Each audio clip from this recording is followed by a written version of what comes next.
কোরআনে পাকে আল্লাহ তাআলা শুধু এতিমকে আহার দেওয়ার কথা, এতিমকে আদর যত্ন করার কথা বলেছেন, লালন পালন করার কথা বলেছেন। এতিমের লালন পালনের বড় ফজিলত কোরআনে পাকও আছে, হাদিসে পাকও আল্লাহ নবী ইরশাদ করেছেন।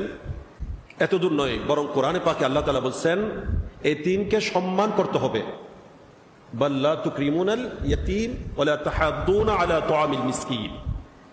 সূরা সাফের মধ্যে মনে হয় আল্লাহ তাআলা বলছেন ওই জাহান্নামীরা জাহান্নামে যাওয়ার কারণের মধ্যে একটা কারণ আল্লাহ বলছেন তারা এতিমকে সম্মান করতো না।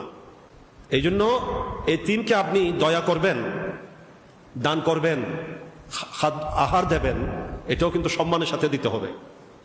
তাকে অসম্মান করে, লাঞ্ছিত করে, বেইজ্জত করে, যেমন ইচ্ছা তেমন তুইতায় ব্যবহার করে তাকে আহার দিবেন, আল্লাহ বলেন সেটা হবে না। সে এতিম, তাকে সম্মান করতে হবে, সম্মানের সাথে তাকে আহার দিতে হবে, তাকে সেবা যত্ন দিতে হবে, তার লালন পালন তোমাকে করতে হবে।